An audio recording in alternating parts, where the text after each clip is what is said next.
every day at this time on Times Radio. We discuss the big stories of the morning, and on Fridays we do that with Baroness Morgan, Nicky Morgan, the former Conservative Education Secretary. Morning, Nicky. Good morning, both. And Lord McConnell, the former Labour First Minister of Scotland. Good morning, Jack. Good morning. Lovely to see you. Morning, both. Good to be here. Here are some of the stories then we've covered so far on the programme on Times Radio Breakfast. Andy Burnham is going to become Labour leader today before he's appointed Prime Minister on Monday. He's expected to promise a distinctively Labour approach to governing the country. He may have already hit his first hurdle, risking a left-wing revolt over his plans to make Shabana Mahmood the current Home Secretary Chancellor. The political historian and biographer Sir Anthony Seldon had this warning for the incoming Prime Minister. Andy Burnham is critically short of a mandate from the country to justify his premiership. So he will need to do something, calling an early general election or doing something to show that he is not the prisoner of the Labour Party. Thomas Tuchel has blamed English football's DNA for losing against Argentina. He was defending his tactics in this week's World Cup semi-final. England's manager said it wasn't natural for England to take the ball and control the game. I'm no expert, but that seems like a fundamental issue in a game of football. David Davis, former executive director of the Football Association, shared his thoughts on England's crashing out of the World Cup. Was it tiredness? Was it fear? Was it Argentinian brilliance? It was inexplicable, and the biggest problem, Rosie, to me, and the reason there's such disappointment, was that our expectation, which has built over the past 3 weeks, was so high, particularly when we went a goal ahead. You relished saying crashing out, Calum. It's very unfair. It's just what happened. I just report the facts. That's what I'm here to do. More than 2 million parents have taken their children out of school during term time, according to a national survey. As summer holiday costs rocket, research by Parentkind found that 21% of parents had removed a child from school to secure a cheaper getaway. Matthew Dent from Parentkind hopes the findings will start a different conversation. We've got about half of them saying they'd prefer a shorter summer holiday. But if you move that week elsewhere, there are potentially more options. And really, transparency for parents in where these costs come from. We've seen flights treble in a month. If you want to get aboard in Europe, that won't seem normal to many parents. I'm sure they'd really value a bit of transparency from companies as to how that happens. So should the summer holidays be shortened and a week or two moved elsewhere in the year? Lots to discuss this morning with Nicky and Jack. We'll get into that. Also is a lack of taking control in the DNA of English people. Should we be clamping down on term time holidays? And as the government proposes new changes, allowing couples to get married basically wherever they want, will this encourage more couples to go ahead with it? But let's start with Andy Burnham, because in just a few hours' time he'll be announced as the Labour Party leader before going on to become Prime Minister on Monday. And Jack, it strikes me that we'll hear sort of two different things from Andy Burnham over these two appearances. Today's about the Labour Party, Monday's about the country, but he's got to land both. He's got to get this thing right. Yeah, he's got that challenge. He's got to he has to recognise today that he's the leader of the Labour Party, and he has to address that audience. And given everything that people in the party and MPs in particular have gone through over the last 2 years in particular, I think a very strong message to them will be absolutely essential. But at the same time, he's got to speak to the country.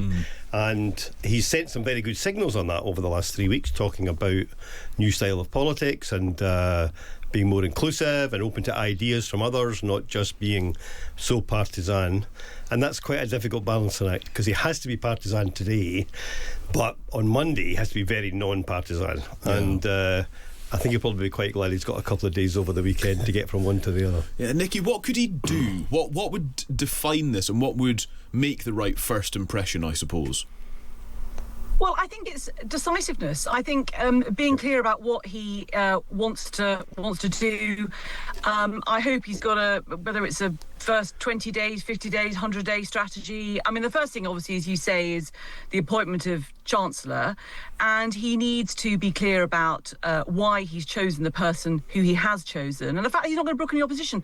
And I was slightly concerned in the papers today. There's a so-called ally of Burnham, I think, having a bit of a go at Shabana Mahmood, and it's like that's not the right place to start. If you're an ally of the new Prime Minister, then don't potentially try to shut down his options or criticise his choices before he's even started. So that alone would be being really clear with his team about the fact that there are to be, no briefings. I realise it's unhelpful for the media, but I think for the rest of us, the rest of the country, decision, sticking to what he says and just getting on with things is going to be really important. There is a risk there, isn't there, that if the Labour Party and Labour MPs aren't willing to give him a chance, that the rest of the country just follows suit and says, well, we're not giving him a chance either. I think it is quite hard to change a culture in 3 weeks that's pretty much been embedded for 3 to 4 years now inside the top of the Labour Party, where on one hand you've had some excessive control and it's not been welcome to just express some views and have a bit of a debate, but on the other hand there's been all this excessive leaking that's gone on from people who have been in the know, so it's not been leaking as speculation. What you now have, I think, is a lot of speculation. The team around Andy Burnham has been tighter than anybody probably anywhere in British politics has ever seen before. Really nobody knows what's going to happen on Monday, apart from about half a dozen people, and I think the key thing on Monday is not just to pick the right people for the right jobs, not just to set out the right political direction for them and give them jobs to do, so don't just let them go off and wander off for the summer, but clear targets for September, but also set the culture right and make sure there's nobody in the team, there's nobody in the number 10 team who is going to be doing all that leaking that's been going on, all that bad mouthing of others because they express an opinion. And I think if he can set the right tone, as I think he has done in a note to the parliamentary party last week, then he can set a standard. He can send a signal that of course we want open debate, but we don't want indiscipline, and we certainly don't want people, talking out of turn if they've got a job to do. This is a chance, isn't it, Nikki, for a fresh start, because you've had almost 95% of the Labour Party, the Labour MPs who nominated Andy Burnham. So anyone who wants to criticise ultimately felt like they had to nominate him and put their name on that very long list. And no one, I don't think, none of that sort of new set of backbench MPs is particularly keen for a general election because they are worried about their seat. This is a real chance to say, OK, we start again. We do this better this time. Yeah, I think it is. It's a real chance for the Labour Party and Labour government. It's also a chance, just frankly, for those of us who are interested in, just making sure governments deliver, that we don't opt for more extreme parties because people remain so frustrated that actually they can't get change and the direction. I was really struck by Patrick Hurley, the MP for Stockport, who had on about an hour ago, who was doing his absolute... Sorry, Southport, sorry. Yeah. He was doing his absolute best to play a straight bat, to not come down on the side of it should be X or Y as Chancellor, and I thought that's probably captured a lot of how Labour MPs feel this morning, which is this is a last chance for us to reset. 2 and a bit years to go until a general election. Let's not mess this up. Yeah, he said he was hopeful, but there was a sort of sound. There was almost a bit of a resignation about him in the way that he was talking. He wasn't sort of hungry and excited and exercised by what was to come, Jack. He sort of said, I'm hopeful. Hope's good at the moment, I can tell you, and it's certainly been the feeling behind the scenes. I mean, I've been around a lot this week, a lot of events in Westminster and beyond, and I really have been struck by just how universal, apart from a very small group of people who were very close to the outgoing Prime Minister and are very sad about that, really across the board, there is a sense of hope and change. And I think people in particular think the culture's going to change, and that's how can you explain? So how, apart from sort of the leaking, what do you mean? Well, I think people still talk about the arbitrary sackings, what happened to Louise Haigh for something that she did when she was 20, or maybe even didn't do when she was 22. What happened to Ollie Robbins recently as head of the Foreign Office. So you can be gentler. I think more